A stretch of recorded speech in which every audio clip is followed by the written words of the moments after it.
안녕하세요. 태성호의 밀리터리 톡입니다.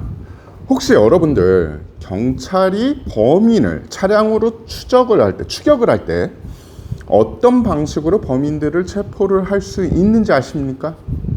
왜 헐리우드 영화 같은 걸 보면 혹은 해외의 액션 영화 같은 걸 보면 경찰차로 범인의 차를 충돌을 해서 차를 돌리든지 아니면 막다른 곳에 밀어서 차량을 정지시키고 경찰들이 범인을 체포하는 그런 모습을 많이 볼 수 있으셨죠.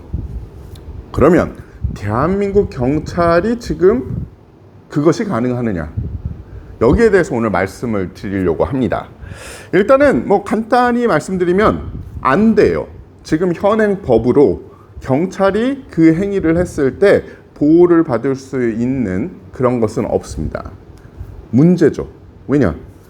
차량은 사실은 상당히 큰 흉기예요. 차량의 무게가 1톤 이하짜리가 거의 없잖아요. 톤 이상이 되는 그런 큰 물체가 가속이 돼서 운동 에너지까지 겹치게 돼서 만약에 선량한 시민이나 국민들을 충돌을 하게 되면 이거는 칼이나 아니면 여타 다른 냉병기랑은 거의 비교하지 못할 정도로 굉장히 큰 위협이 되는 흉기 중에 흉기입니다. 이런 흉기를 누가 막아야 되나요, 그러면? 당연히 공권력을 국민에게 위임받은 경찰이 막아야 되죠. 근데 지금 현재 대한민국의 경찰 시스템으로는 경찰관이 내가 저 차를, 범인의 차를 추격을 해서 내 경찰차로 박아서 세우겠다. 거의 불가능에 가까워요. 만약에 그러다가 사고가 나죠. 그러면은 오히려 경찰이 형사상, 민사상의 책임을 질 가능성이 크기 때문입니다. 이것도 다시 이 법적인 문제가 걸리는 거예요. 경찰이 범인의 차를 추격을 할 때 물론 아무 때나 갖다 박진 않습니다. 미국이나 영국 이런 사고가 많이 나는 미국이나 영국에서도 아무 때나 차를 경찰이 에라 모르겠다 지금 그냥 충돌을 해서 피벗시키자 해가지고 하진 않아요. 물론 그에 대한 교육이 아주 철저하게 이루어지죠. 철저하게 이루어지는 가운데 처음에 충돌하는 차가 어디에서 범인의 차를 돌리고 그리고 두 번째로 따르는 차가 어떻게 서고 세 번째로 따르는 차가 어떻게 서고가 완전히 SOP화 되어 있습니다. 그리고 그것에 관한 관련 교육이 잘 이루어지고 있죠. 대한민국은 일단 첫 번째, 경찰들이 그런 교육을 받을 수 있는 시간이 너무 짧아요. 지금 대한민국의 경찰관의 숫자가 10만이 넘는다고 했잖아요. 그분들이 다 중앙경찰학교를 통해서 졸업을 합니다. 그래서 경찰관이 되죠. 근데 그거를 다시 숫자로 따져보면 1년에 교육받는 경찰관의 수가 어마어마한 거예요. 그리고 그분들을 다 빨리빨리 이제 경찰관으로 만들어서 보내야 된다는 거죠. 그러면 교육 시간이 짧을 수밖에 없다. 지금 현행되는 교육 시간을 보면 우수한 경찰이 돼서 나갈 수 있는 그 시간이 짧을 수밖에 없다라는 그런 생각을 하게 될 수밖에 없습니다.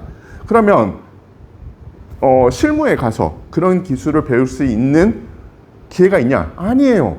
실무에 가면 그냥 평소 하루하루의 임무 그리고 업무를 하는데도 힘듭니다.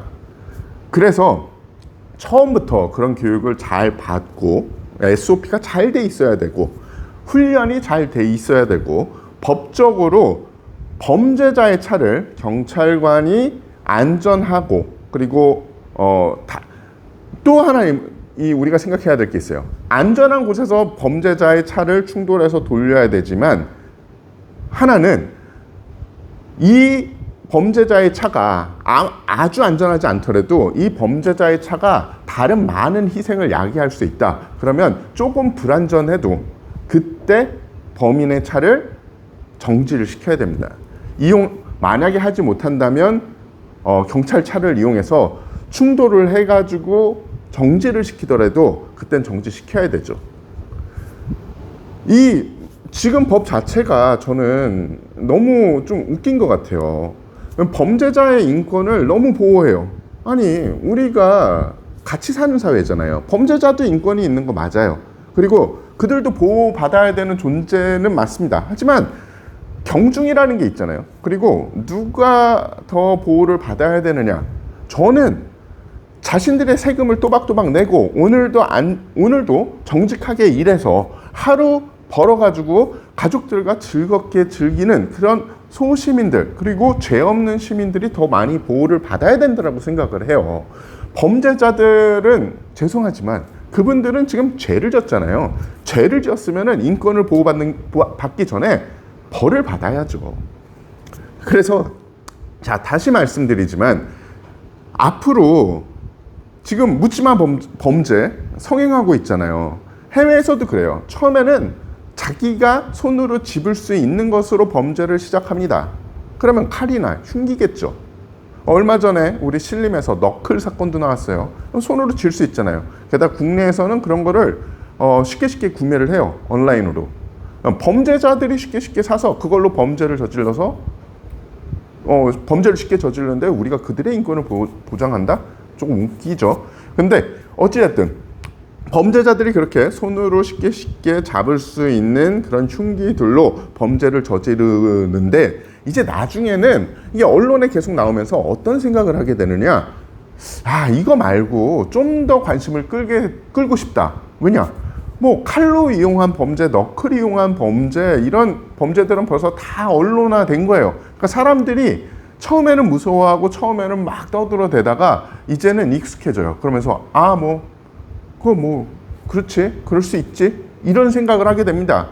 그런데 대부분 묻지마 범죄를 저지르는 사람들은 자신들을 드러내고 싶어하는 사람들이 많아요. 그러면 이 사람들이 어떻게 되냐? 더 강력한 무기를 찾게 돼요. 그 중에 민간인이 가장 쉽게 구할 수 있는 것은 바로 차량입니다. 그래서 지금부터 대한민국 경찰이 경찰차를 이용해서 범죄자의 차량을 안전하게 세울 수 있는 전술이 교육이 돼야 된다고 생각을 하고요. 그리고 법제적으로 경찰관이 SOP에 따라서 범죄자의 차량을 세웠을 경우에 조금의 인명사고가 나든지, 그러니까 뭐 물론 경찰이 SOP대로 안 따르고 그리고 잘못된 판단을 해서 인명사고가 나면 그건 책임을 져야죠. 근데 그게 아니라 막다가 보니 뭐 범죄자 차가 튕겨 나가서 문제가 생겼다. 이런 것에 대해서는 법제적으로 좀 보호를 해줄 수 있는 그런 시스템이 필요하다고 봅니다. 물론 그 사건에 휘말린 선량한 시민들의 뭐 피해나 보상은 충분히 이루어져야 되죠. 저번에도 말씀드렸는데 저는 어떻게 보면 조금 답답한 게, 사실은 이런 것은 지금 국회에 가 있는 검찰과 경찰 출신의 국회의원분들이 제일 잘 아세요. 왜냐? 그분들이 현직에 있을 때 경험해 봤을 거 아닙니까? 또 이랬더니 저번에 어떤 분들이 그러시더라고요. 그분들은 간부 출신이라서 현장 경험을 해본 적이 없다. 그래서 지금 법이 안 바뀌는 거다. 뭐 좋습니다. 뭐 아니신 분도 있겠고 그러신 분들도 있겠죠. 하지만 지금 여러분들의 주특기는 경찰, 검찰이었고 현장에 계실 때는 검찰, 경찰로 공권력을 이임받아서 국민을 지키셨잖아요. 이제는 국회의원이 되셨으면은 여러분들의 특기를 좀 살려서 앞으로 대형 범죄가 일어날 경우 국민들을 어떻게 경찰이나 검찰이 보호할 수 있는지, 특히 경찰이 보호할 수 있는지에 대해서 좀 많이 고민해 주시고 입법 활동도 해주시고 법이 좀 바뀌어야 된다면 개정 활동도 좀 활발히 해주셨으면 좋겠어요. 그리고 경찰청에 있는 높으신 분들, 예전에 자신들이 현장에 있을 때 다들 경험하셨을 거 아닙니까? 이거 놔둬서 나중에 큰 문제가 되잖아요. 그러면 그때는 또 누가 책임져야 됩니까? 감찰, 문제난 설을 감찰해가지고 그 대상자를 그냥 징벌을 하든지 아니면은 영웅 만들고 그리고선 또 사건 종결하실 거예요? 아니잖아요. 이제는 누군가 바꿔 나가야 될 그런 시기라고 생각을 합니다. 멀지 않은 미래에 닥칠 수 있는 사고에 대해서 오늘 말씀드렸고요. 그리고 그 사고를 어떻게 하면은 그래도 조금이라도 해결할 수 있는지에 대해서 말씀을 드렸습니다. 차량 전술, 경찰이 차량을 이용해서 범인을 제압하는 전술엔 아주 여러 가지가 있습니다. 그리고 대한민국에 참고할 만한 차량 전술은 사실은 차량 사고가 많이 났고 차량 테러가 많이 났던 곳이에요. 자, 어디죠? 미국, 영국, 프랑스겠죠. 예, 뭐 중국이나 다른 나라들, 이런 나라들에서는 그렇게 많이 나지 않아요. 그렇기 때문에 우리가 만약에 참고를 해야 된다면 아까 말씀드렸던 미국, 영국, 프랑스를 좀 많이 참고를 하셔서 그들이 어떻게 세우는지 이런 방법에 대해서, 특히 차량을 이용한 범죄는 미국 쪽이 굉장히 많습니다. 아주 자료도 방대해요. 그리고 그들이 법적으로 조사한 것도 많습니다. 그래서 많이 참고하시고 부디 좋은 전술을 그리고 좋은 준비를 하셔서 미래에도 국민들을 잘 보호해 주시기 바랍니다. 감사합니다. 태상호입니다.